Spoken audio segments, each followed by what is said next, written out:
थोड़ा सा आगे बढ़ते हैं हम। पूछ लेना है प्रश्न।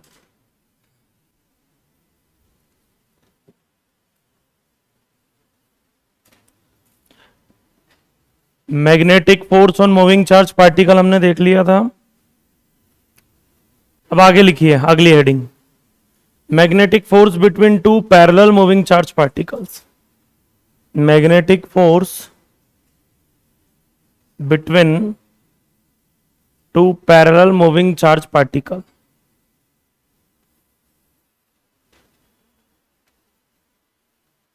ऐसी एक हेडिंग मैंने आप लोगों को पढ़ाई है, magnetic force between two parallel wire, current carrying wire. याद है क्या? Magnetic force between two parallel current carrying wire, heading याद है क्या आपको? देखिए पर यूनिट लेंथ पे लगने वाला फोर्स लिखवाया मैंने mu not by 4 pi 2 I1 I2 by R. तो कहीं ना कहीं अगर हम बात करें तो ये मैग्नेटिक फोर्स है बिटवीन टू पैरेलल वायर। कैसे निकाला था हमने?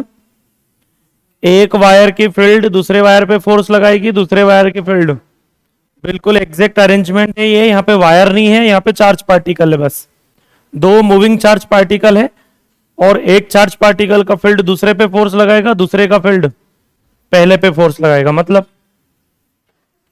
मतलब ये कि एक पॉजिटिव चार्ज पार्टिकल है मान लो Q1, ये एक और पॉजिटिव चार्ज पार्टिकल है कितना Q2, और इन दोनों चार्ज पार्टिकल के बीच में डिस्टेंस कितना है R। ये पार्टिकल ऊपर जा रहा है किस वेलोसिटी से V1, ये पार्टिकल का मूवमेंट भी इधर हो रहा है किस वेलोसिटी से। अब V1 एंड V2 जो है वो कहीं ना कहीं क्या है, V1 V2 वेलोसिटी हो गई किसकी, Q1 एंड Q2। अब एक मूविंग चार्ज पार्टिकल अपने सराउंडिंग में मैग्नेटिक फील्ड प्रोड्यूस करता है, जिधर पॉजिटिव चार्ज आएगा उधर ही हम करंट मानते हैं। Left of current dot field, right of current. यहां पे क्रॉस मैग्नेटिक फील्ड होगी, क्या लिखेंगे उसको हम B1, है ना। और इसकी वजह से यहां पे एक डॉट मैग्नेटिक फील्ड होगी जिसको क्या लिखेंगे बताओ, B2। ठीक है, इन दोनों के बीच में मैग्नेटिक फोर्स लग रहा होगा ऐसे,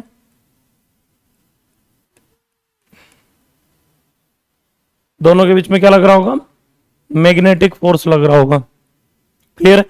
अब इस मैग्नेटिक फोर्स की वैल्यू हमको निकालना है, तो बताओ। चलो 1 पे निकालते हैं फोर्स पहले, पार्टिकल 1 पे कितना लग रहा होगा। तो F is equal to formula क्या बताया था मैग्नेटिक फोर्स का, Q V B sine theta, theta तो है 90 डिग्री बन रहा है। 1 पे लग रहा है तो चार्ज 1 का, वेलोसिटी 1 का, फील्ड 2 का। चार्ज 1 का, वेलोसिटी 1 का और फील्ड किसका, चार्ज पार्टिकल 2 का। फील्ड 1 पे जो फोर्स लगाएगा वो वैल्यू निकालना है। तो F1 इज इक्वल टू बताओ Q1 V1 into B2, B2 बोले तो ये चार्ज पार्टिकल 2 की वजह से वहां पे जो मैग्नेटिक फील्ड है उसकी वैल्यू क्या होगी। एक मूविंग चार्ज पार्टिकल कितनी मैग्नेटिक फील्ड प्रोड्यूस करता है, एक मूविंग चार्ज पार्टिकल कितनी मैग्नेटिक फील्ड प्रोड्यूस करता है,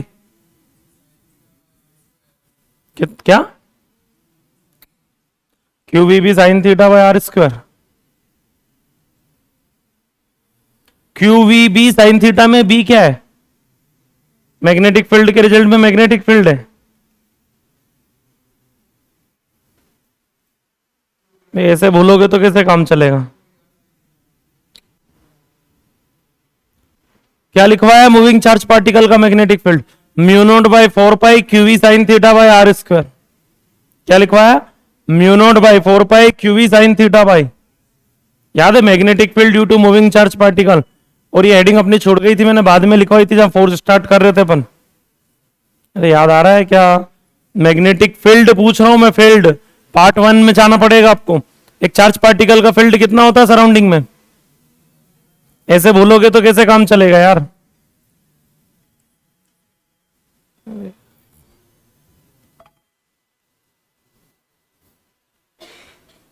बताओ क्या हो जाएगी field, mu not by 4 pi Q2V2 by Q2V2 by QV sine theta by R square. और QV किसका लेना है, जो फील्ड प्रोड्यूस कर रहा है, कौन प्रोड्यूस कर रहा है, चार्ज 2। तो बताओ फाइनली 1 पे लगने वाला जो फोर्स हुआ वो क्या हो गया, mu not by 4 pi Q1 Q2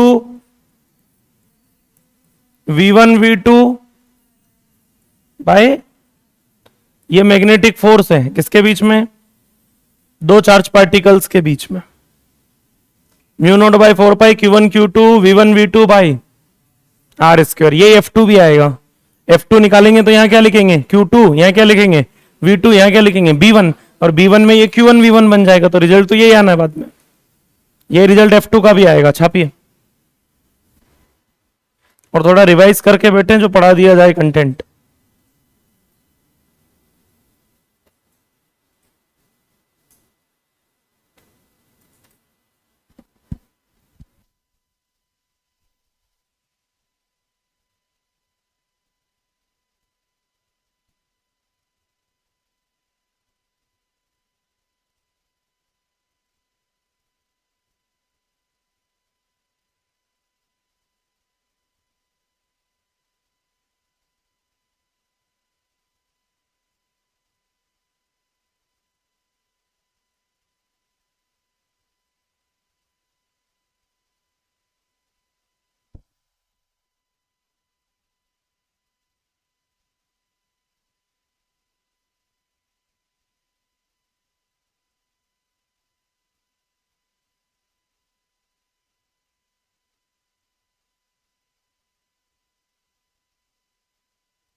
हो गया,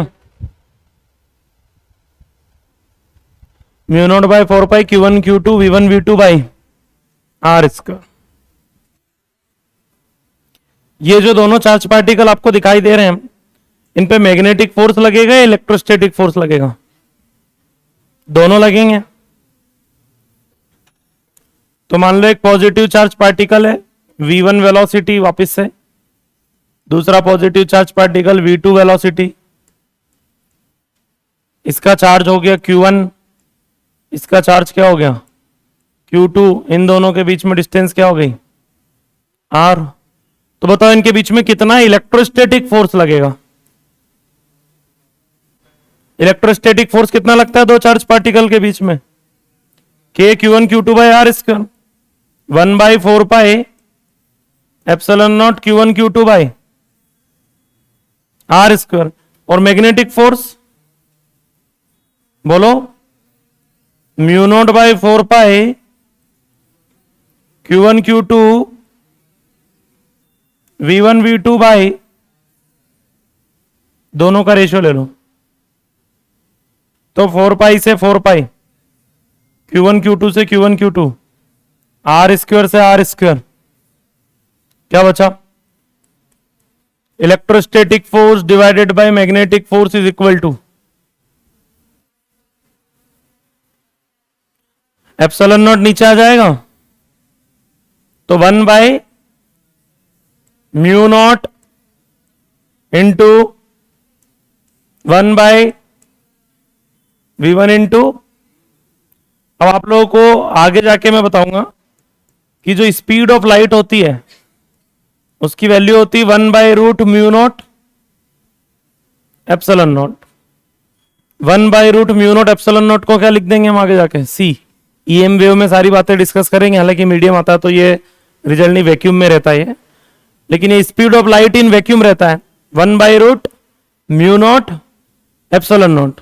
तो आपको 1/√μ0 तो नहीं दिखा, लेकिन 1/μ0 तो है। तो ये जो वैल्यू आपको दिखाई दे रही है 1/μ0, ये कहीं ना कहीं सी का स्क्वायर है। स्पीड ऑफ लाइट का क्या है? तो इलेक्ट्रोस्टैटिक फोर्स और मैग्नेटिक फोर्स का जो रेशियो है वो क्या हो गया? C² divided by C²। अब एक पॉइंट आप देखिए कि यहां पे रेशियो में ऊपर क्या है? दो वेलोसिटी है और नीचे भी दो वेलोसिटी है। ऊपर दो वेलोसिटी है C एंड C, और नीचे जो दो वेलोसिटी है वो है V1 एंड, कौन ज्यादा होगा? C ज्यादा होगा या V1 V2? भाई हम ज्यादा चार्ज पार्टिकल को कितना वेलोसिटी दे सकते हैं? 2000 5000 मीटर पर सेकंड। ये होता है 3 × 10⁸ speed of light. Speed of light के कंपेयर में V1 और V2 बहुत छोटी वैल्यू है।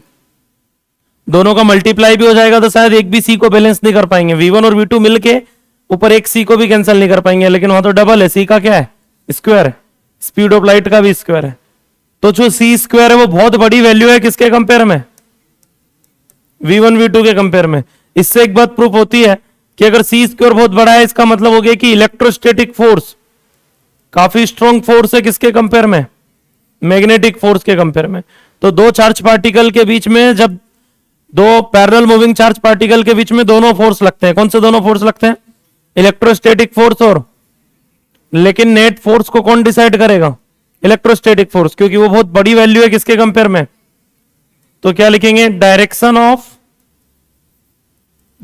Of net force is decided by electric force. कौन सा फोर्स डिसाइड करेगा? इलेक्ट्रिक फोर्स या इलेक्ट्रोस्टैटिक फोर्स, जो भी आप बोले।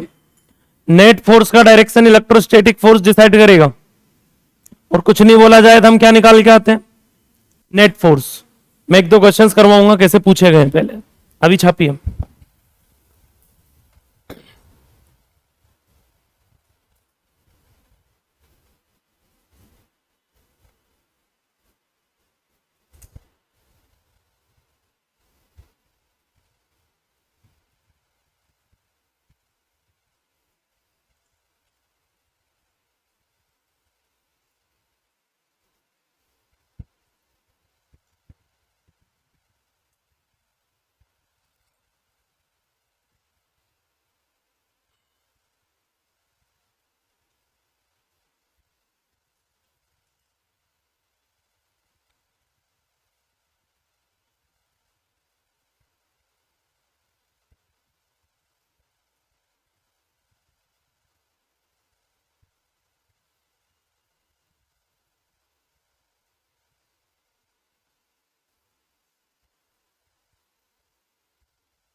हो गया क्या?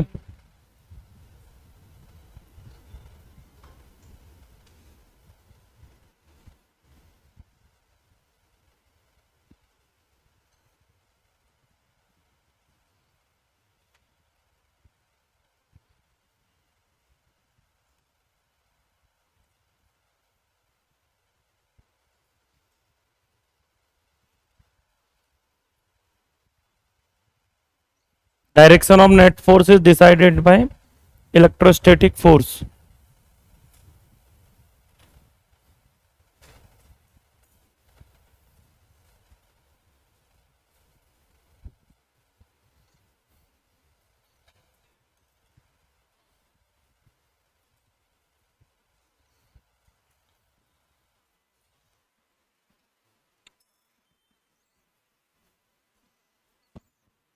Direction of net force is decided by electrostatic force. बढ़े अभी आगे, क्या बोलना चाह रहे हैं समझिए.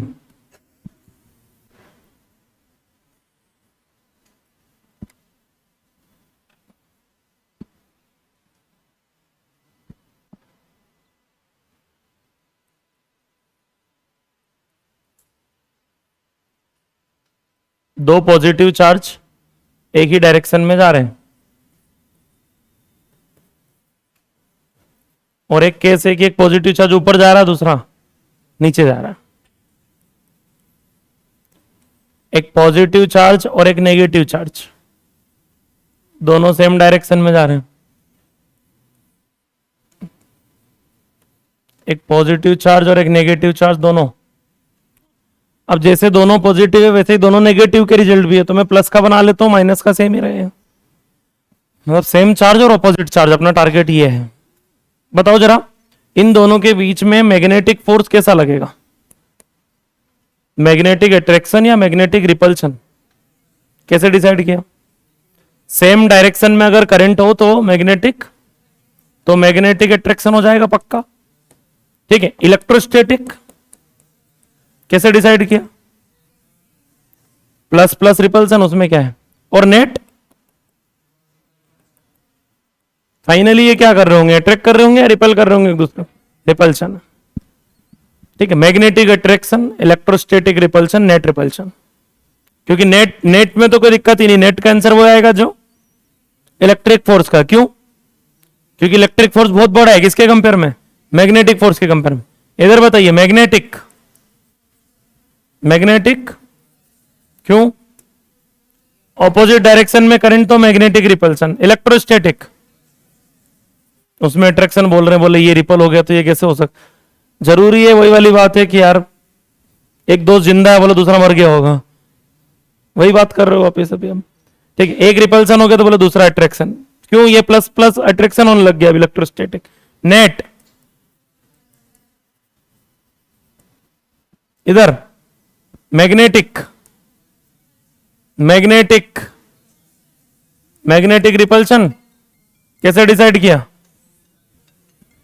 ऑपोजिट डायरेक्शन में क्या है? करंट है, तो मैग्नेटिक रिपल्शन. Electrostatic net.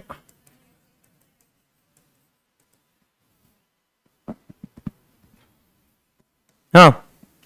इधर मैग्नेटिक इलेक्ट्रोस्टैटिक, फिर रिपल्सन बोला, कौन बोला? ठीक है. नेट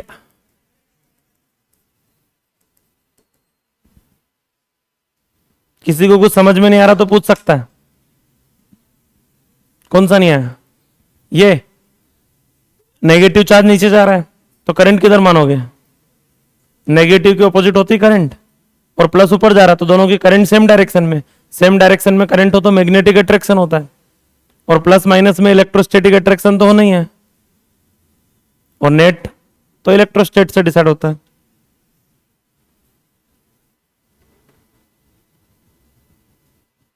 नेगेटिव चार्ज के ऑपोजिट होती करंट, ये ध्यान रखना.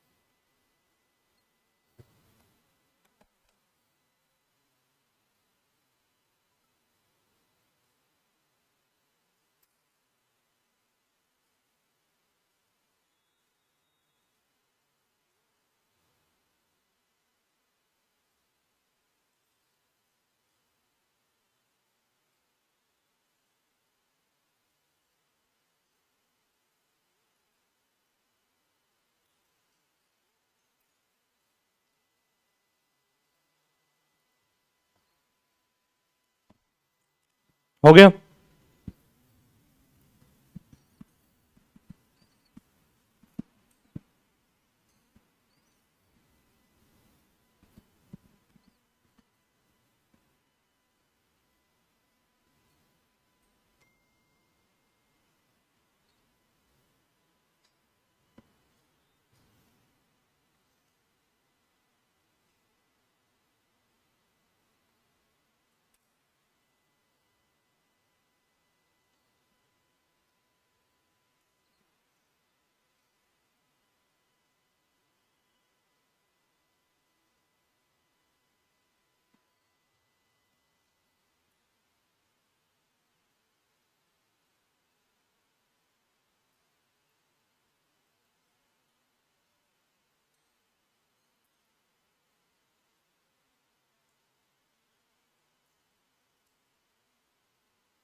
हो गया क्या?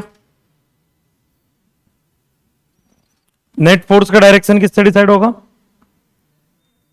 एग्जाम में आया हुआ क्वेश्चन है कि दो इलेक्ट्रॉन बीम पैरेलली मूव कर रही है, तो इनके बीच में क्या होगा? तो होता क्या है कि ये क्वेश्चन जब मैग्नेटिज्म के टेस्ट में आता है या मैग्नेटिज्म की प्रैक्टिस में आता है, तो हमारा दिमाग केवल मैग्नेटिक फील्ड तक ही चलता है। बोले इलेक्ट्रॉन बीम पैरेलली चल रहा है मतलब सेम डायरेक्शन में करंट, और सेम डायरेक्शन में करंट मतलब अट्रैक्शन। और अट्रैक्शन तो हम क्या टिक कर देते हैं कि ये दोनों एक दूसरे को अट्रैक्ट कर रही होगी, नहीं, क्या होगा यहाँ पे? रिपल्शन। वो इलेक्ट्रॉन है भैया, ठीक है, सेम डायरेक्शन में मूव कर रहा है, उससे क्या फर्क पड़ता है? इलेक्ट्रॉन है, और इलेक्ट्रॉन मतलब चार्ज पार्टिकल है, और चार्ज पार्टिकल में एक और फोर्स लगेगा, कौन सा? Electrostatic force. तो आपको नेट फोर्स का डायरेक्शन किससे डिसाइड करना है? इलेक्ट्रो। कुछ नहीं बोला तो कौन सा फोर्स टिक करके आएंगे हम? नेट। फिर मैग्नेटिक या इलेक्ट्रिक फोर्स नहीं सोचेंगे। अच्छा बताओ, दो वायर हैं ये, इनमें सेम डायरेक्शन में करंट फ्लो हो रहा है, तो अट्रैक्शन या रिपल्सन? नेट बोला है तो नहीं, इनमें हमेशा अट्रैक्शन ही होगा। क्यों? क्योंकि वायर के ऊपर इलेक्ट्रिक फोर्स थोड़ी ना लगता है। अरे यहां ओनली मैग्नेटिक फोर्स ही काम करेगा। करंट कैरिंग वायर में एक फोर्स हट गया ना, कौन सा? Electrostatic force. जब तक चार्ज पार्टिकल है तब तक ही वो कहानी वैलिड है। वायर में ऐसा मत कर देना कि net repulsion, magnetic attraction, electrostatic repulsion. भाई यहां पे इलेक्ट्रिक फोर्स लगेगा ही नहीं। वायर में इलेक्ट्रिक फोर्स लगता है क्या? इलेक्ट्रिक फोर्स किस पे लगता है? चार्ज पार्टिकल्स पे। वायर के अंदर चार्ज पार्टिकल्स हैं, इलेक्ट्रॉन ही तो चल रहे हैं, करंट फ्लो हो रहा मतलब। लेकिन जितने इलेक्ट्रॉन है उतने प्रोटॉन भी। वायर ओवरऑल तो न्यूट्रल है ना। देखो लीनियर चार्ज डेंसिटी थोड़ी ना दे रखी उसकी, λ1 और इसकी λ2 की एक दूसरे पे क्या लगा रहे होंगे? फोर्स लगा रहे होंगे। बात समझ में आ रही क्या? करंट कैरिंग वायर न्यूट्रल होता है। करंट कैरिंग वायर क्या होता है? उसके अंदर इलेक्ट्रॉन चल रहे हैं, इसका मतलब ये नहीं कि उस पर चार्ज है, उसके अंदर चार्ज पार्टिकल चल रहा है। जितने इलेक्ट्रॉन है उतने ही प्रोटॉन है। ओवरऑल वो क्या है? न्यूट्रल बॉडी है, उस पर कोई चार्ज। तो ये थोड़ा सा ध्यान रखिएगा हम लोग। आगे बढ़ते हैं, हेडिंग लिखिए part 3, motion of charge in fields. Motion of charge in fields.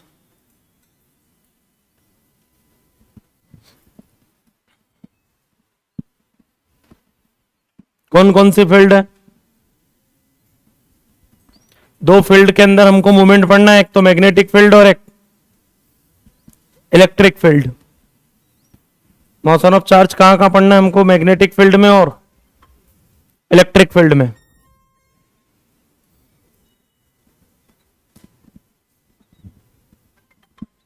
Motion of charge in field heading डाल लिया। अब इसमें थोड़ा सा 11th का पोर्शन यूज होगा, और मैंने आप लोगों को पढ़ाया नहीं, इसलिए मैं आप लोगों को बता दूं कुछ पॉइंट। पहला, मास इनटू वेलोसिटी को मोमेंटम बोलते हैं। मास इनटू वेलोसिटी को क्या बोलते हैं? किसी भी चार्ज पार्टिकल का मास इनटू वेलोसिटी क्या हो जाएगा? मोमेंटम। दूसरा ये पोर्शन यूज होगा कि मोमेंटम को √2m के लिखा जा सकता है काइनेटिक एनर्जी के टर्म में। के क्या हो जाती है? Kinetic energy. पी क्या हो जाता है? मोमेंटम। एम क्या हो जाएगा? Mass. Momentum is equal to √2m K. तीसरी चीज आप लोग ऑलरेडी जानते हैं कि चार्ज पार्टिकल की काइनेटिक एनर्जी को QV लिखते हैं, चार्ज इनटू एक्सेलरेटिंग वोल्टेज। तो ये तो इलेक्ट्रोस्टेट का पार्ट है। भाई Q delta V potential energy ही किस में कन्वर्ट होती है, काइनेटिक एनर्जी में, तो काइनेटिक एनर्जी को क्यू वी लिखा जा सकता है। ठीक है, थर्ड पार्ट जो है वो सर्कुलर मोशन का पार्ट है कि सर्कल में घूमने के लिए सेंटर की तरफ एक फोर्स चाहिए होता है, कौन सा, सेंट्रीपिटल फोर्स। सेंट्रीपिटल फोर्स की वैल्यू होती है M V square by R, क्या होती है, M V square by R, और भी होते हैं हालांकि एम ओमेगा स्क्वायर आर भी एक फॉर्मूला है। आर क्या हो जाएगा, रेडियस। वी को यहां पे लिखा जा सकता है आर ओमेगा, वी को यहां पे क्या लिखा जा सकता है, आर ओमेगा बोले तो आर रेडियस और ओमेगा हो जाएगी एंगुलर स्पीड। दूसरा ओमेगा जो होता है उसको लिखते हैं 2 पाई एफ, एफ बोले तो फ्रीक्वेंसी, फ्रीक्वेंसी मतलब एक सेकंड में कितने सर्कल घूम रहा है, इसको हम फ्रीक्वेंसी बोलते हैं। तो 2 पाई एफ, और फ्रीक्वेंसी का उल्टा होता है टाइम पीरियड, तो तीसरा फॉर्मूला जो हो जाएगा वो ओमेगा इज इक्वल टू हम 2 पाई बाय टी भी लिख सकते हैं। क्यों लिख सकते हैं, क्योंकि फ्रीक्वेंसी और टाइम पीरियड जो होते हैं वो रेसिप्रोकल होते हैं। फ्रीक्वेंसी को क्या लिख सकते हैं, 1 बाई टी लिख सकते हैं, इसलिए omega equal to 2 pi by T भी हो जाता है। तो ये थोड़ा सा बेसिक नॉलेज है 11th के सर्कुलर मोशन का, ज्यादा कुछ नहीं है। मास इनटू वेलोसिटी मोमेंटम होता है, मोमेंटम को √2m के लिख सकते हैं।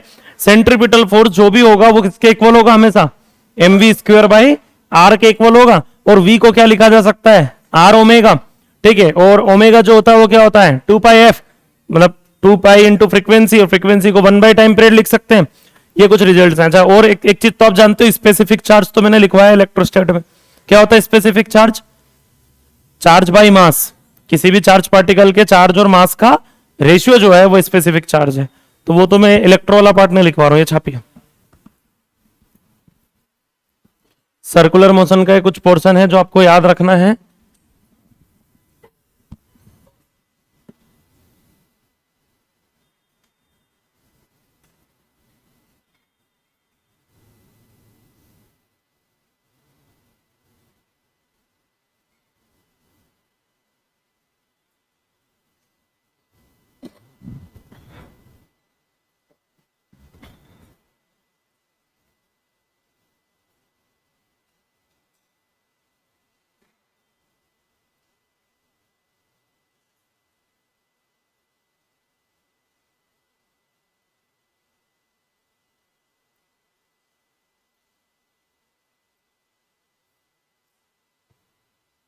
आज तुम्हारा सेक्सुअल रिप्रोडक्शन फ्लावरिंग प्लांट का टेस्ट है ना।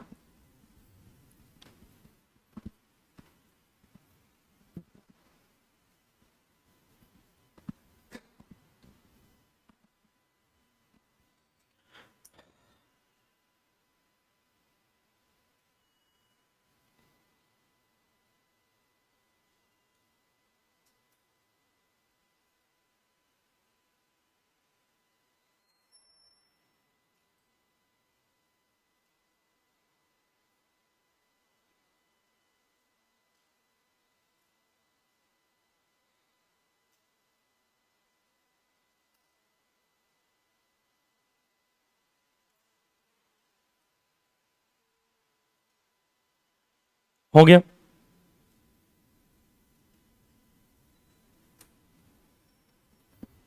हेडिंग लिखिए motion of charge in magnetic field, motion of charge in magnetic field. Part 3 अपना जो था वो क्या था, motion of charge in field. कौन सी फील्ड, मैग्नेटिक फील्ड और इलेक्ट्रिक फील्ड दोनों। अभी हम पहले हेडिंग पढ़ रहे हैं motion of charge in magnetic field. हालांकि मैग्नेटिज्म का यही पोर्शन है, जो इलेक्ट्रिक फील्ड में मूवमेंट होती है वो तो इलेक्ट्रोस्टेट का क्वेश्चन हो गया। ठीक है, वहां हमने देखा भी एक्सेलेरेशन कितना होता है, QE बाई एम, तो सारी बातें हम देखते हैं वहां पे। लेकिन यहां जो है वो आपको मैग्नेटिक फील्ड वाला पार्ट जो है वो मेनली लेकर चलना है। 3 केस बनते हैं। केस फर्स्ट, पहला केस ये है कि यूनिफॉर्म मैग्नेटिक फील्ड है। ये क्या है, यूनिफॉर्म मैग्नेटिक फील्ड बी, और एक पॉजिटिव चार्ज पार्टिकल को इस मैग्नेटिक फील्ड के पैरेलल डायरेक्शन में वेलोसिटी दे दिया।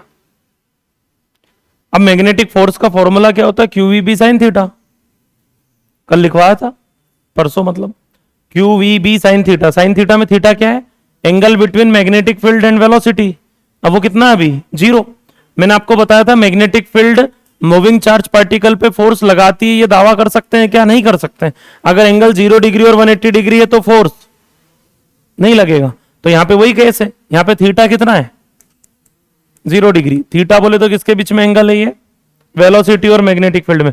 तो क्या लगता है चार्ज पार्टिकल पे फोर्स लगेगा क्या? नहीं, फोर्स नहीं लगेगा तो एक्सेलरेशन नहीं आएगा, एक्सेलरेशन नहीं आएगा तो वेलोसिटी चेंज, वेलोसिटी ना मैग्नीट्यूड में चेंज होगी ना डायरेक्शन में, पार्टिकल बस इसी वेलोसिटी से कंटिन्यूअसली क्या करते रहेगा? सीधा चलते जाएगा सीधी लाइन में। तो पाथ ऑफ पार्टिकल क्या हो गया? पाथ कैसा हो गया पार्टिकल का? Straight line. और कौन सा मोशन है ये? Uniform motion. यूनिफॉर्म मोशन मतलब एक्सेलरेशन इज इक्वल टू 0। यहां पे कोई एक्सेलरेशन नहीं, फोर्स ही नहीं लग रहा तो एक्सेलरेशन कहां से आएगा? केस सेकंड, ऐसा मान के चल रहे हैं कि किसी रीजन में क्रॉस मैग्नेटिक फील्ड है। कैसी मैग्नेटिक फील्ड है? इस बार मैग्नेटिक फील्ड हमने इसमें बोर्ड के प्लेन में लिया, इसमें मैंने कैसा ले लिया?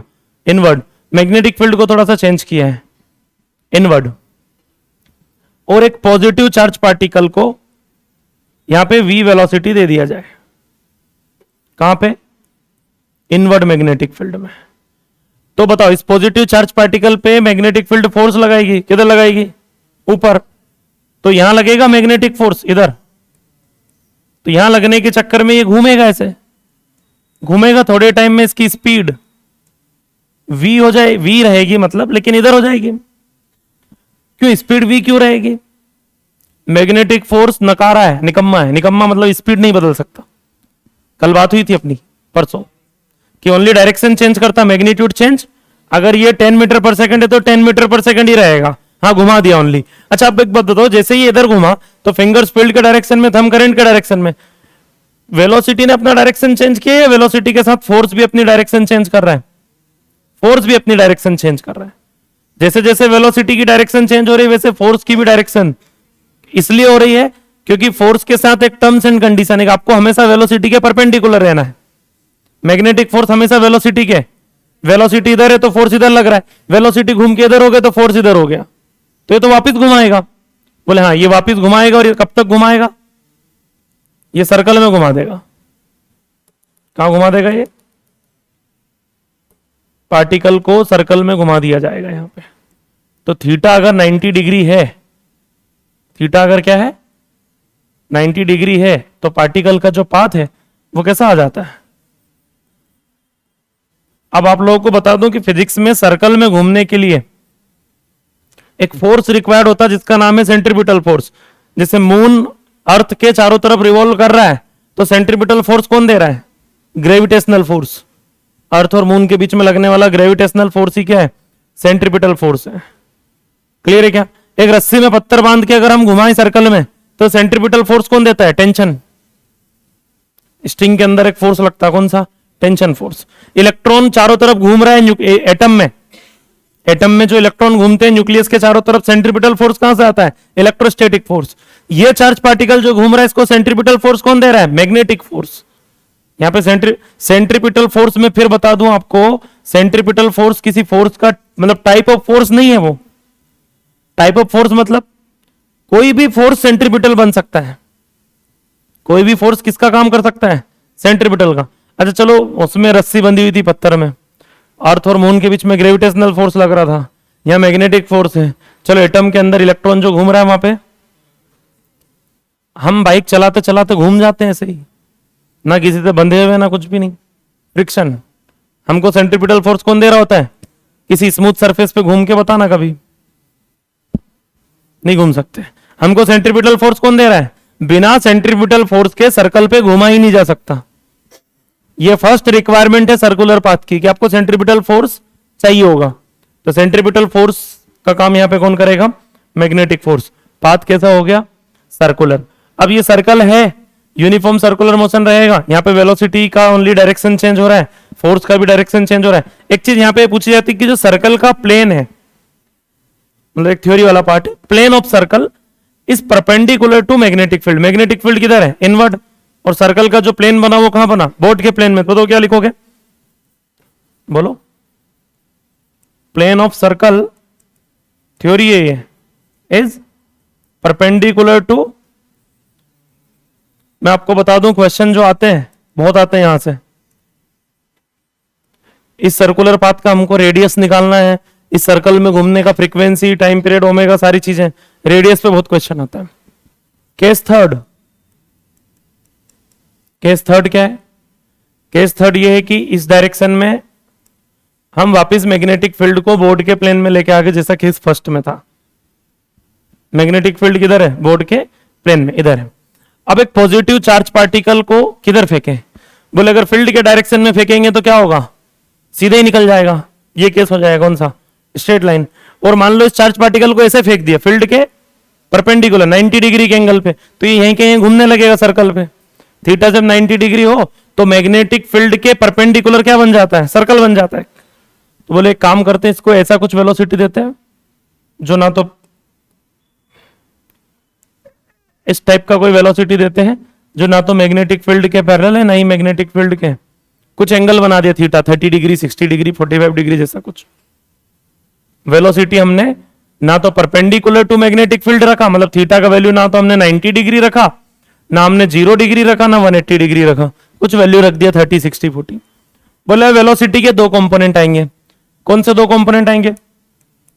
v cos थीटा और एक v cos थीटा आपके केस वन को कंप्लीट कर रहा है। v cos थीटा जो है वो केस वन है।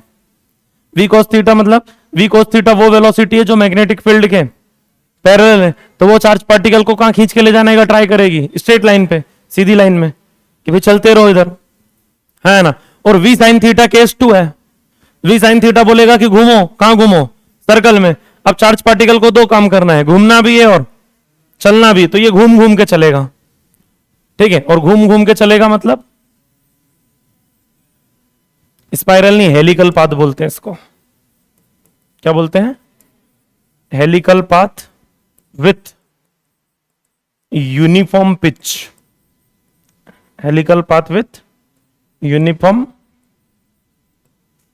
यूनिफॉर्म पिच मतलब दो हेलिक्स के बीच में डिस्टेंस हमेशा मेंटेन रहती है, कभी बढ़ती घटती नहीं है। क्यों? क्योंकि कांस्टेंट वेलोसिटी से आगे बढ़ रहा है वो, कौन सी? v cos थीटा से घूमते घूमते आगे बढ़ रहा है, तो यूनिफॉर्म पिच वाला कौन सा पाथ आ जाएगा? Helical path. समझ में आया कि नहीं आया? तो यूनिफॉर्म मैग्नेटिक फील्ड में किसी चार्ज पार्टिकल के तीन पाथ पॉसिबल है। कौन कौन से? स्ट्रेट लाइन, सर्कल और हेलिक्स। अब वो तो पढ़ने जैसा कुछ है ही नहीं। क्यों? क्योंकि उसमें मैग्नेटिक फोर्स लग ही नहीं रहा। हमको दो हेडिंग पढ़ना है, सर्कुलर पाथ और मतलब थीटा 90 हो तब, और 0, 90, 180 को छोड़ के कुछ और हो तब। यहां पे हमको इस सर्कल का रेडियस पढ़ना है, और यहां पे इस हेलिक्स का रेडियस भी पढ़ते हैं और इसका पिच भी पढ़ते हैं। पिच समझते हो ना? पिच ऑफ हेलिक्स, ठीक है। ये छापिए और थोड़ा सा 10 मिनट वेट कीजिएगा, मैं आता हूं।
हाँ जी,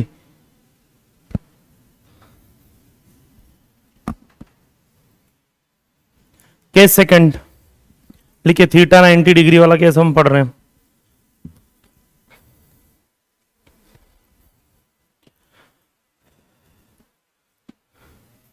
वन तो पढ़ने की जरूरत ही नहीं है।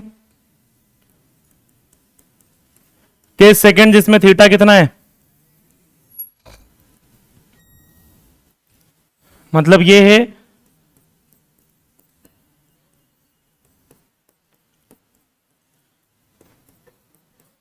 कि क्रॉस मैग्नेटिक फील्ड अगर है और एक पॉजिटिव चार्ज को v वेलोसिटी दिया जाए तो चार्ज पार्टिकल कहां घूमेगा, r रेडियस के सर्कल में घूमेगा। इसका चार्ज q और मास कितना m। सेंट्रीपिटल फोर्स कौन प्रोवाइड करेगा यहां पे, भाई सर्कल में घूमने के लिए सेंट्रीपिटल फोर्स तो चाहिए ना, वो कहां से आएगा, मैग्नेटिक फोर्स से। क्या मैं सेंट्रीपिटल फोर्स को mv²/r लिख सकता हूं, और मैग्नेटिक फोर्स कितना लगता है qvb sin थीटा, और थीटा तो 90 है। अरे थीटा क्या है, qvb sin थीटा में sin 91 बन गया, तो क्या बच गया qvb, तो qvb is equal to mv²/r। एक v से एक v, हमको r निकालना है। r बोले तो रेडियस ऑफ सर्कल पे बहुत क्वेश्चन आते हैं, r इज इक्वल टू बोलो mv बाय, बहुत इंपॉर्टेंट फॉर्मूला रेडियस का, कौन सा, r is equal to mv by. बाकी सारे फॉर्मूले यहीं से डिराइव होंगे। कैसे, r इज इक्वल टू क्या देखा हमने, mv by qb। q by m क्या होता है, charge by mass, specific charge. तो q बाई m को अगर हम स्पेसिफिक चार्ज लिखें तो रेडियस का एक फॉर्मूला क्या हो जाएगा, r is equal to v by S B. क्या किया यहां पे, s इज इक्वल टू क्या होता है, अरे s क्या है, स्पेसिफिक चार्ज। क्या होता है, चार्ज बाय मास। ये यहां चार्ज था, ऊपर क्या था, मास। चार्ज बाय मास को क्या लिख दिया, s, तो कहां लिखेंगे, नीचे। बाद में छापना, अब आराम से टाइम दूंगा मैं, पहले यहां ध्यान से समझ लो भी। फिर आप लोग जानते हो जो mv है उसको मोमेंटम लिखा जा सकता है, तो ये r इज इक्वल टू हो गया p by Q B. r is equal to p by, और अब आप लोग जानते हो मोमेंटम को √2m के लिख सकते हैं, हाँ है ना। थोड़ा सा इसको अपन ज्यादा इधर लिख दिया। mv को मोमेंटम लिखे पहले p, तो r is equal to p by Q B. फिर मोमेंटम को लिखेंगे क्या, √2m के, तो r इज इक्वल टू बताओ √2m के बाई क्यू बी। ये भी किसका फॉर्मूला है, √2m के बाई क्यू बी भी रेडियस है, p by Q B radius है, v बाई एस बी भी क्या है, रेडियस है। अब अगर बात करें तो ये जो q है इसको रूट में भेज सकते हैं क्या, तो क्यू स्क्वायर बन के जाएगा। ये नीचे जो q दिखाई दे रहा है ये रूट में जाएगा तो क्या बन के जाएगा, क्यू स्क्वायर। अब इसका एक q और ऊपर का एक m, q बाई m, वापिस से s बन जाएगा, कहां, नीचे, और ऊपर नीचे q भी बच जाएगा। तो बताओ, बोलो, r is equal to 1 by B, तो ये रूट के बाहर वाली वैल्यू हो गई, रूट के अंदर 2 के बाई एस, और क्यू भी बच गया ना एक। भाई क्यू रूट में जाएगा तो क्यू स्क्वायर होके जाएगा ना, तो एक क्यू तो वो एस में चले गया, लेकिन एक क्यू बच गया ना अभी भी। एक जो क्यू है वो तो स्पेसिफिक चार्ज में यूज हो गया, लेकिन एक एस तो बचा हुआ है ना अभी भी, सॉरी क्यू है ना। तो क्या आ जाएगा 2k बाई एस क्यू। बहुत रेयर है कि ये फॉर्मूला यूज होता है, लेकिन फिर भी रिजल्ट जो है वो कुछ भी यूज हो सकते हैं। और आपको मैं फिर बता दूं, आप रेडियस वगैरह के रिजल्ट रट नहीं सकते, आपको एक ही फॉर्मूला याद रखना पड़ेगा, r is equal to mv by. बाकी आपको ये डिराइव करना आना चाहिए कि जो डेटा दिया है वैसा हमको चलना। काइनेटिक एनर्जी दी तो आपको यहां पहुंचना पड़ेगा, ठीक है, अगर आपको मोमेंटम की बातें की तो यहां पहुंचना पड़ेगा, स्पीड बोला तो इधर ही रहेंगे। अब आप सब लोग जानते हो कि जो काइनेटिक एनर्जी है उसको लिख सकते हैं चार्ज इनटू एक्सेलरेटिंग वोल्टेज। ध्यान रखना यहां पे मैं कैपिटल वी जब लिख रहा हूं तो वो स्पीड है। अरे कैपिटल वी क्या है? वेलोसिटी है, स्पीड है। और स्मॉल वी जहां लिख रहा हूं वो वोल्टेज है। भाई ये स्मॉल वी जो है ये स्पीड नहीं है, ये क्या है? एक्सेलरेटिंग वोल्टेज है ये। तो लिखो, बताओ बताओ रेडियस का formula. R is equal to, बोलो, √2m के, नहीं के को तो क्या लिख दिया, Q V by Q B. इस क्यू से ये रूट क्यू टाइम कैंसल, तो ये रूट में चले जाएगा, रूट में चले जाएगा। तो बताओ are is equal to 1/b बचा, इधर 1/b बार बचा, और ये √q/m स्पेसिफिक चार्ज। तो बताओ क्या बन जाएगा ऊपर, √2 एक्सेलरेटिंग वोल्टेज बाई, ये भी क्या हो गया, अपना रेडियस का एक फॉर्मूला हो गया। और अपने आप में ये तो एक फॉर्मूला है ही, कौन सा, इसको ऐसे भी तो लिख सकते हैं, एस स्पेसिफिक चार्ज नहीं लिखते, आर इज इक्वल टू, बताओ क्या हो जाएगा, 1/b √2m/v/q।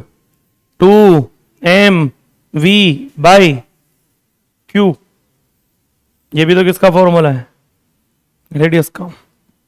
कोई कंफ्यूजन किसी को? पक्का? अभी छापिए मत। अब आप लोग जानते हो v को क्या लिखा जा सकता है, आर ओमेगा।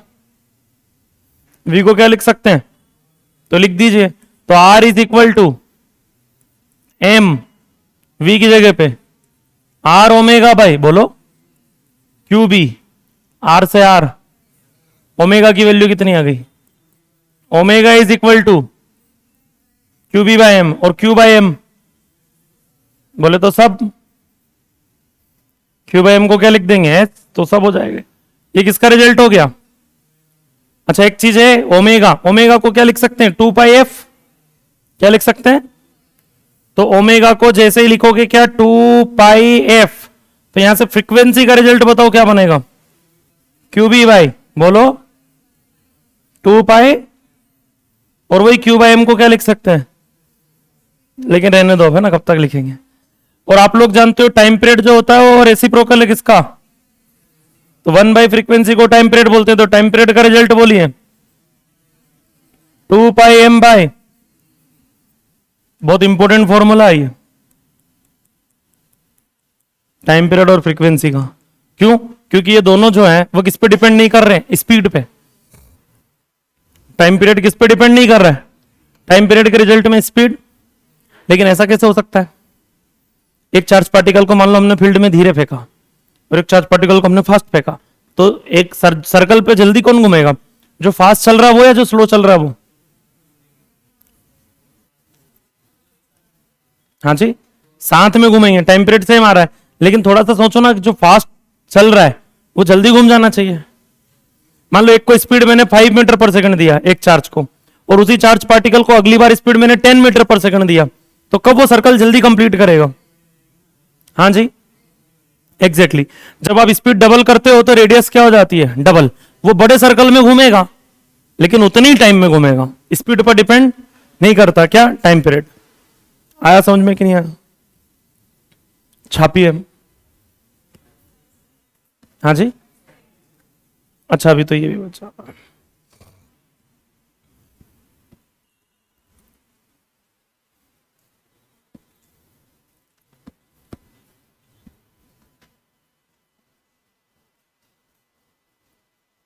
इलेक्ट्रोस्टेट में मैंने आपको चार्ज पार्टिकल्स के बारे में लिखवाया क्या, अल्फा क्या होता है, ड्यूट्रॉन क्या होता है, पॉजिट्रॉन क्या होता है, लिखवा दिया है क्या? नहीं लिखवाया? ऐसा नहीं हो सकता यार, देखना एक बार। चलो फिर से लिख लेना एक बार, नहीं लिखा, केमिस्ट्री में लिखवाया था, मैं लिखवा दूंगा फिर।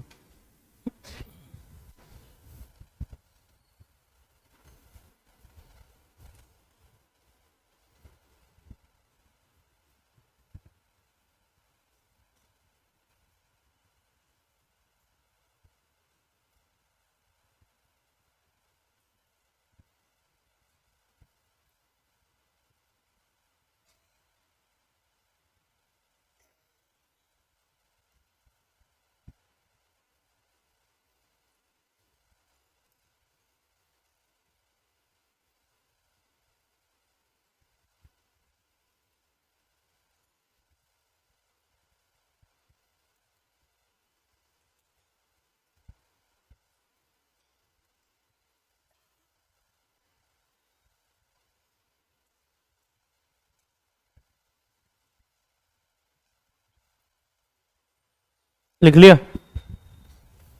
ये तो लिख लिया होगा ना?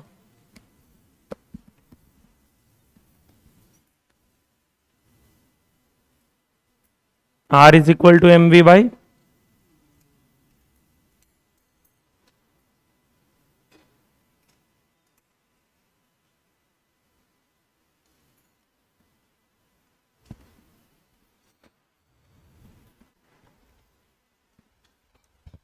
अब इतने सारे फॉर्मूले जो हैं वो याद नहीं किए जा सकते। जैसे नॉर्मली अगर हम बात करें कि मान लो इस हेडिंग से मेरे सामने कोई क्वेश्चन आता है जिसमें एक्सिलरेटिंग वोल्टेज दिया हो, तो मैं डायरेक्ट एक्सिलरेटिंग वोल्टेज का फॉर्मूला नहीं लगा पाता हूं, क्योंकि मुझे रटा हुआ नहीं है। एक ही फॉर्मूला मुझे रटा हुआ, R is equal to M V by Q B. वहीं से मैं सारी चीजें डिराइव करता हूं। एम वी को मोमेंटम लिखना, मोमेंटम को रूट टू एम के, काइनेटिक एनर्जी को क्यू इंटू वी। तो वो डिराइव आपको करना पड़ेगा, वो डेरिवेशन आपको करना पड़ेगा। तो आपको घर जाके आज इसकी प्रैक्टिस करना है।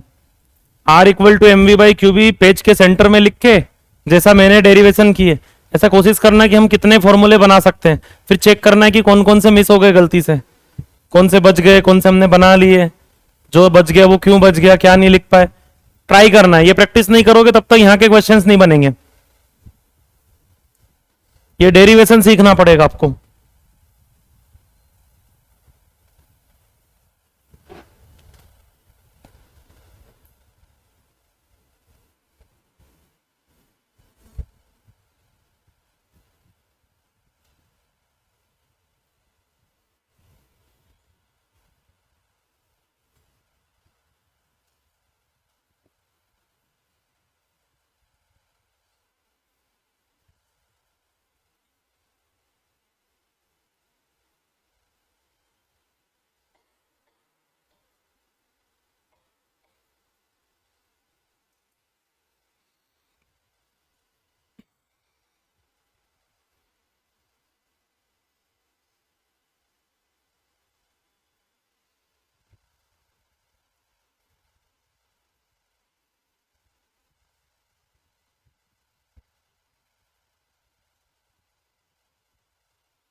हो गया क्या?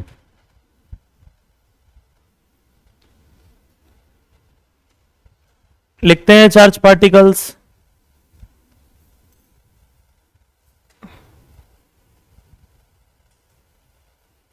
हेडिंग लिख लीजिए, सम charge particles.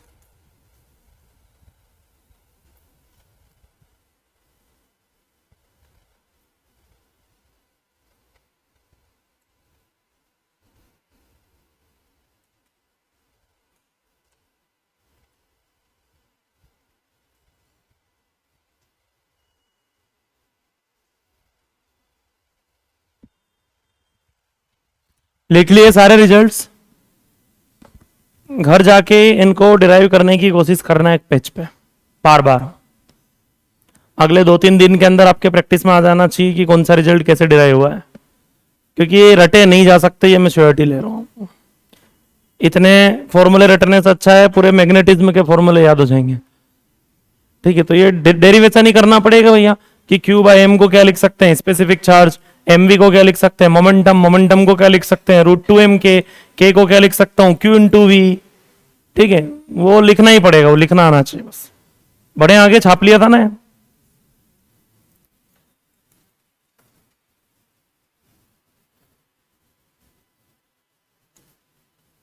Charge particles, charge particles में होता क्या है ना कि हम एक स्टैंडर्ड सेट करके रखते हैं कि यार एक ये इस चार्ज पार्टिकल से कंपेयर करेंगे सबको। ठीक है, तो वो एक फिक्स चार्ज पार्टिकल जिसके मास से, जिसके चार्ज से हम अदर चार्ज पार्टिकल्स को कंपेयर करेंगे, वो है प्रोटॉन। हम सबको प्रोटॉन से कंपेयर करके चलेंगे कि प्रोटॉन के कंपेयर में इसका चार्ज कितना है, प्रोटॉन के कंपेयर में इसका मास कितना है, प्रोटॉन के कंपेयर में इसका स्पेसिफिक चार्ज कितना है। तो हम एक चार्ज पार्टिकल जिसके हिसाब से सारी चीजें घुमाएंगे वो कौन रहेगा अपना, मतलब सारे रिजल्ट जो है हम प्रोटॉन के टर्म में लिखेंगे। तो पहला चार्ज पार्टिकल तो आप प्रोटॉन ही लिखिए। पहला चार्ज पार्टिकल कौन हो जाएगा अपना, प्रोटॉन। क्या प्रोटॉन के बारे में आप जानते हैं? चार्ज कितना होता है? चार्ज 1.6 इंटू 10⁻⁻19 कूलम, जिसको हम आगे ई लिखेंगे। ई 1.6 इंटू 10⁻⁻19 कूलम क्या होता है? ई। प्रोटॉन का मास जानते हैं आप? 1.67 इंटू 10⁻27 किलोग्राम, जिसको हम एमपी लिखेंगे। एमपी बोले तो मास ऑफ प्रोटॉन। फिर एक और हेडिंग आती है स्पेसिफिक चार्ज। क्या होता है स्पेसिफिक चार्ज? प्रोटॉन के स्पेसिफिक चार्ज को हम एसपी लिखेंगे। तो ये बताओ कितना हो जाएगा? ई बाई एमपी। छापते हुए चलिए।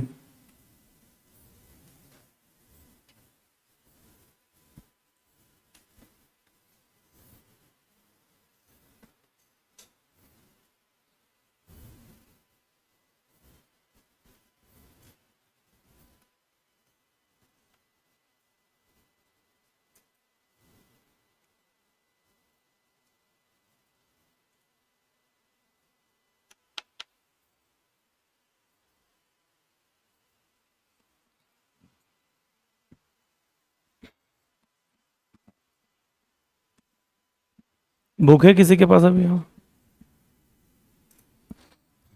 बुक कोई लेके आता है? नहीं लेके आता। फिजिक्स मैग्नेटिज्म का नहीं, एनसीईआरटी नहीं, एमटीजी नीचे रखी हुई है, लेके आना एक मिनट।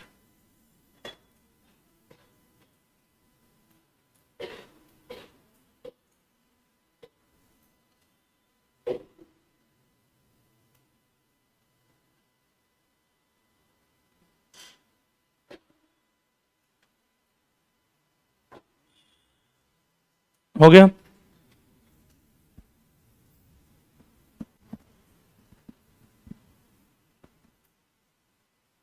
क्लियर क्या?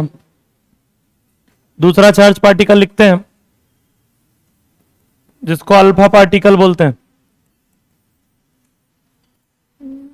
अल्फा पार्टिकल क्या होता है? Alpha particle nucleus of helium. क्या होता है? न्यूक्लियस ऑफ हीलियम के न्यूक्लियस को अल्फा पार्टिकल बोलते हैं। ठीक है, तो बताओ हीलियम में क्या क्या रहता है? हीलियम में कितने नंबर पूछ रहे हैं अपन। हीलियम के न्यूक्लियस में कितने प्रोटॉन, कितने इलेक्ट्रॉन, कितने न्यूट्रॉन? 2 प्रोटॉन, 2 न्यूट्रॉन और 2 इलेक्ट्रॉन।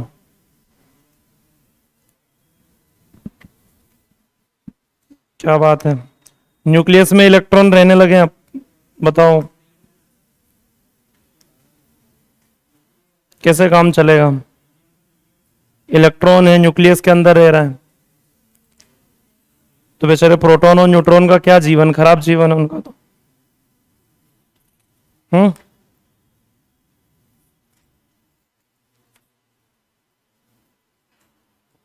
चलो इसमें मैं देखता हूँ क्वेश्चंस बाद में, अभी आगे बढ़ता। न्यूक्लियस, न्यूक्लियस ऑफ हीलियम मतलब क्या रहेगा इसके अंदर बताओ?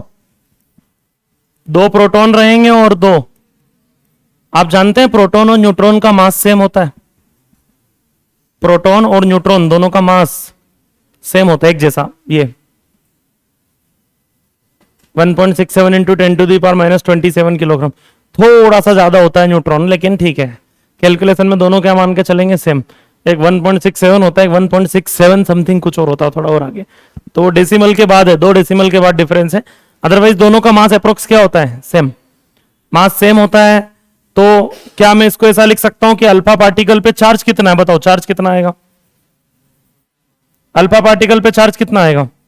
भाई चार्ज किस पे होता है, प्रोटॉन पे या न्यूट्रॉन पे? तो जो 2 प्रोटॉन का चार्ज है वो आएगा, और क्या। और 2 प्रोटॉन का चार्ज कितना आएगा? 2e। कितना आएगा भाई? 1 प्रोटॉन का e है तो 2 प्रोटॉन का कितना हो जाएगा? 2e। और मास, मास कितना? मास आएगा 4 mp। क्यों? 2 प्रोटॉन का और 2, तो टोटल 4 हो गया ना, 4 प्रोटॉन। न्यूट्रॉन भी प्रोटॉन के इक्वल ही है, तो टोटल कितना हो गया? 4 proton. Specific charge, specific charge of alpha, charge कितना है इस पे? भाई स्पेसिफिक चार्ज का फॉर्मूला क्या है? चार्ज बाय मास। तो इसका चार्ज है 2e और मास कितना है? 4 mp। तो 2 से 4, तो ये हो गया e बाई 2 mp। और e बाई mp किसका है? अरे प्रोटॉन का। तो अल्फा का स्पेसिफिक चार्ज प्रोटॉन के स्पेसिफिक चार्ज का आधा होता है, और चार्ज कितना होता है, मास कितना होता है, सब कुछ पता होना चाहिए। अल्फा किसको बोलते हैं? कैसा चार्ज है? पॉजिटिव चार्ज पार्टिकल या नेगेटिव? न्यूक्लियस पे तो प्लस ही हो सकता है, क्योंकि प्रोटॉन पे प्लस होगा। छापिए।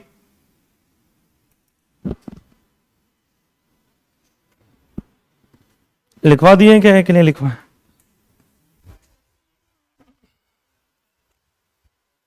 चलो कोई बात नहीं, अभी लिख लो।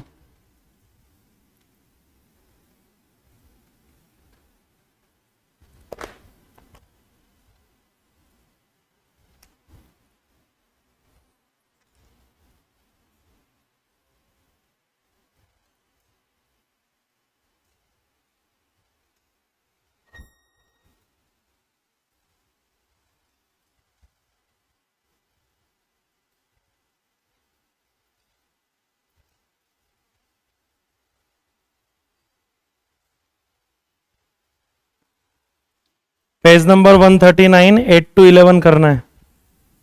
Page number 139, 8 to 11। Number of questions कम है इसमें, लेकिन ठीक है, बहुत है। 139 बोला ना मैंने, क्या बोला? हाँ, question number 8 to question number 11, 8, 9, 10, 11, 4 question आपको रेडियस रेडियस रेडियस पे ही मिलेंगे पूरे, एक ही फॉर्मूले पे ना, मतलब उस पूरे पेज पे ही। हो गए?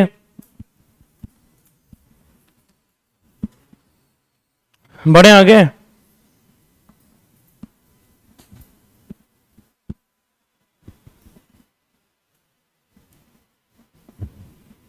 थर्ड, तीसरा चार्ज पार्टिकल ड्यूट्रॉन। क्या होता है ये? ड्यूट्रॉन जानते हो? हाइड्रोजन के आइसोटोप होते हैं 3, कौन कौन से?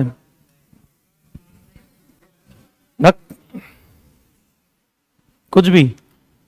हाँ, क्या बोल रहे हो? हाइड्रोजन के 3 आइसोटोप कौन कौन से होते हैं? पीडीटी, एक को आप प्रोटियम बोलते होंगे या हाइड्रोजन भी बोलते हैं नॉर्मली। एक होता है ड्यूटीरियम और तीसरा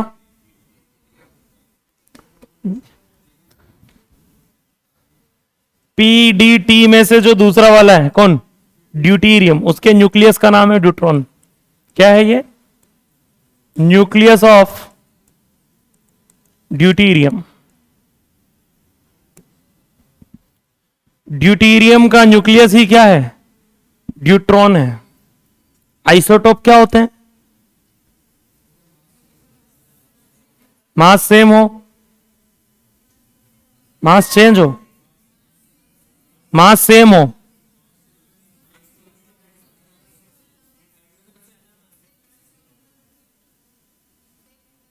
सेम एटॉमिक नंबर। और एटॉमिक नंबर कितना होता है हाइड्रोजन का, पक्का। एटॉमिक नंबर की डेफिनेशन क्या है, नंबर ऑफ इलेक्ट्रॉन है atomic number, number of proton atomic number है। न्यूक्लियस ऑफ ड्यूटीरियम क्या होता है, ड्यूटीरियम आपके हिसाब से जिसमें एक प्रोटॉन होता है और एक न्यूट्रॉन होने की वजह से इसका एटॉमिक नंबर 1 होता है और मास नंबर 2 होता है। एटॉमिक नंबर क्या है, हालांकि एच लिखते नहीं आप, इसके लिए डी लिखते हैं, D2O लिखते हो ना आप, हैवी वाटर, H2O की जगह क्या लिखते हो, D2O, डी लिखते हैं इसके लिए, लेकिन ठीक है। न्यूक्लियस ऑफ ड्यूटीरियम, तो फाइनली अगर हम बात करें तो ड्यूटीरियम के न्यूक्लियस के अंदर कितने प्रोटॉन, एक प्रोटॉन है और एक, भैया हाइड्रोजन के 3 आइसोटोप होते हैं पी डी टी। अगर तीनों में प्रोटॉन के नंबर की मैं बात करूं तो तीनों में प्रोटॉन एक एक ही रहता है, और न्यूट्रॉन की बात करें तो 0 1 2, ठीक है। प्रोटियम में कुछ भी नहीं होता है, ठीक है, डी टी 1 2 हमारे लिए ये काम का है। इसके न्यूक्लियस का नाम क्या है, ड्यूट्रॉन, ठीक है। तो इसमें एक प्रोटॉन है और एक क्या है, बताओ चार्ज कितना हो जाएगा, चार्ज, अरे एक प्रोटॉन का ई, एक ही प्रोटॉन है ना, तो कितना ई, मास, एक प्रोटॉन का और एक न्यूट्रॉन का 2 MP, और एक प्रोटॉन का और एक प्रोटॉन का MP, न्यूट्रॉन का भी MP, तो टोटल कितना हो गया। स्पेसिफिक चार्ज बोलो ड्यूट्रॉन का, ई बाई, तो ये तो फिर वही हो गया क्या, प्रोटॉन के स्पेसिफिक चार्ज का। तो ऐसा तो वो भी होता था कौन, तो इसका मतलब क्या हुआ कि अल्फा पार्टिकल का और ड्यूट्रॉन का स्पेसिफिक चार्ज सेम होता है, और दोनों का स्पेसिफिक चार्ज प्रोटॉन के स्पेसिफिक चार्ज का, छापिए,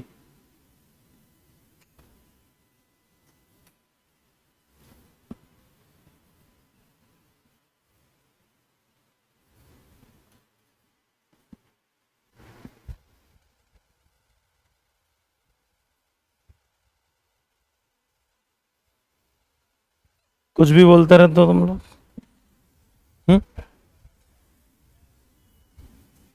याद है पता नहीं कहीं का है, तो मतलब कहीं भी बोल देंगे याद है तो ऐसा। हम्म,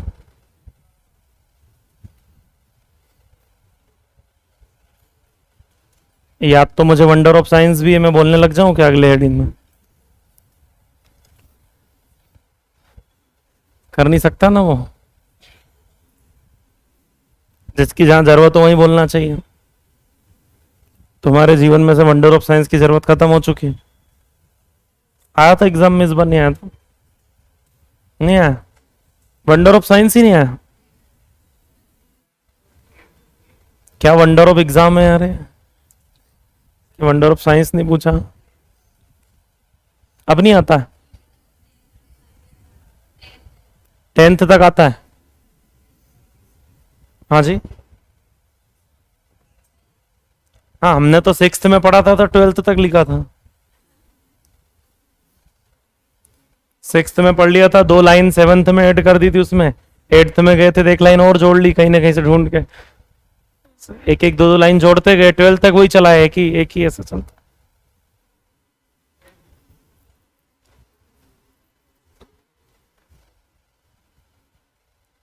क्या हो गया, हमारे टाइम पे 12 तक आता था यार, 11 12 10 सब में आता था।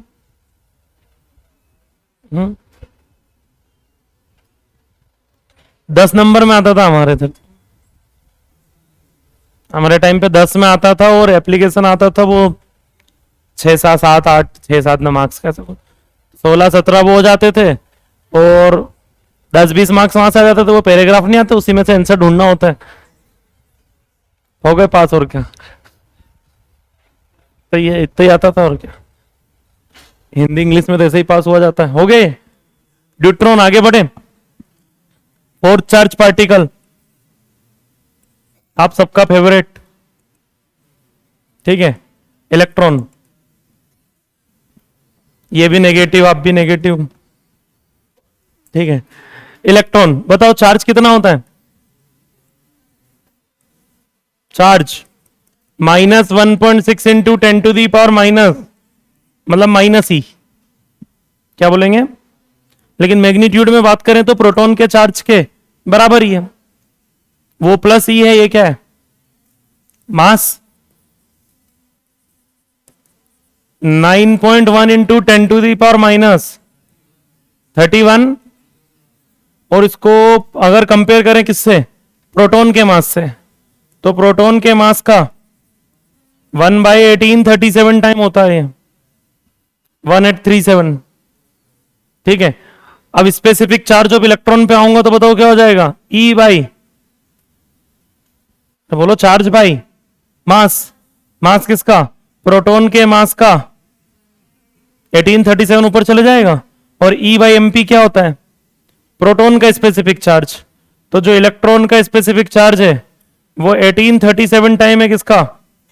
प्रोटॉन के स्पेसिफिक चार्ज का। किसका ज्यादा होता है, इलेक्ट्रॉन का या प्रोटॉन का?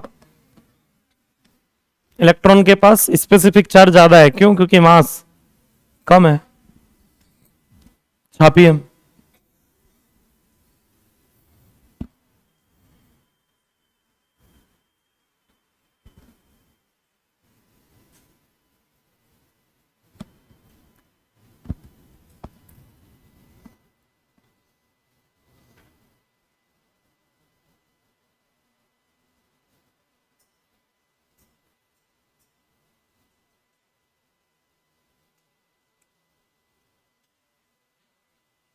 हो गया अभी?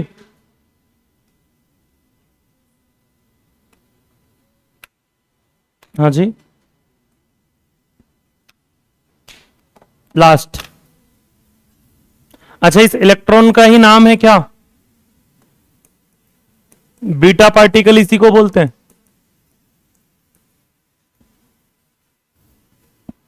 कैथोड रेज भी यही होती है। अरे कैथोड रेज अगर बोले तो वो भी किसकी बनी हुई होती है? इलेक्ट्रॉन की। बीटा पार्टिकल, कैथोड रेज अगर बात करें तो अपन वो इलेक्ट्रॉन्स की होती है। बीटा पार्टिकल बोलते हैं। बीटा पार्टिकल भी दो टाइप के होते हैं हालांकि, पॉजिटिव और, तो ये कौन सा बीटा पार्टिकल है? लेकिन कुछ नहीं बोला जाए, only beta particle word use किया है तो प्रायोरिटी हम इसी को रखते हैं। किसको? नेगेटिव वाले को। यही वो जगह है जहां थोड़ा नेगेटिव सोचना है, ठीक है। बीटा पार्टिकल बोला मतलब कौन सा beta particle? Negative beta particle. बढ़े आगे, लास्ट पार्टिकल कौन सा? Fifth, positron. बोल भाई, तेरा वंडर ऑफ साइंस अब क्या था? Charge like proton. बोले कुछ रटा हुआ है मुझे, ये रटा हुआ है इसको एक ही बस, positron. Charge like proton and mass like electron. पूरा ही लिख लेना इलेक्ट्रॉन, मतलब इसका चार्ज प्रोटॉन के जैसा है और मास। अब ना मैं इसको इलेक्ट्रॉन बोल सकता ना प्रोटॉन बोल सकते, क्या बोल दिया? पॉजिट्रॉन। यही है beta particle, positive beta particle. ये कौन है? Positive beta particle. बताओ इस पे चार्ज क्या होगा आपके हिसाब से? चार्ज ई, चार्ज लाइक प्रोटॉन, और मास लाइक, तो इसका मास बताओ क्या होगा? प्रोटॉन के मास का 1/, क्योंकि इलेक्ट्रॉन का मास भी यही होता है, प्रोटॉन के मास का 1/1837, तो इसका भी वही होगा। है ना भाई, मास लाइक इलेक्ट्रॉन आएगा ना, मास इलेक्ट्रॉन के जैसा रखना है। आप ऐसा करो, पहले इलेक्ट्रॉन का मास लिख लो। मास इसका उतना ही होगा जितना इलेक्ट्रॉन का मास, और इलेक्ट्रॉन का मास कितना है प्रोटॉन के मास का। तो स्पेसिफिक चार्ज की बात करें तो वो हो जाएगा E बाई MP बाई 18 37। तो बताओ कितना हो जाएगा। पॉजिट्रॉन लिखना है यहां पे। पॉजिट्रॉन का जो स्पेसिफिक चार्ज होगा वो प्रोटॉन के स्पेसिफिक चार्ज का वही। ये तो एक तरीके से इलेक्ट्रॉन ही है बस। इलेक्ट्रॉन नेगेटिव चार्ज होता है, इस पे पॉजिटिव चार्ज होगा बस। ठीक है कि वो क्रॉस फील्ड में क्लॉकवाइज घूमेगा और ये एंटी क्लॉकवाइज, इतना फर्क है। वो एनसीसी एनडी है, मतलब सॉरी PCA पक्का। वो एनसीसी रहेगा तो ये PCA रहेगा। नेगेटिव चार्ज क्रॉस फील्ड में क्लॉकवाइज घूमता है तो पॉजिटिव चार्ज क्रॉस फील्ड में एंटी क्लॉकवाइज घूमेगा। इतना ही डिफरेंस है बस। पॉजिट्रॉन का मास जो है वो इलेक्ट्रॉन के जैसा है और चार्ज प्रोटॉन के जैसा। हो गया। इसके आगे कल कंटिन्यू करते हैं। जो कंटेंट पढ़ा दिया गया उसको ढंग से रिवाइज कीजिएगा, बहुत इंपॉर्टेंट पार्ट चल रहा है ये अभी। मैग्नेटिक फोर्स जहां से स्टार्ट हुआ है।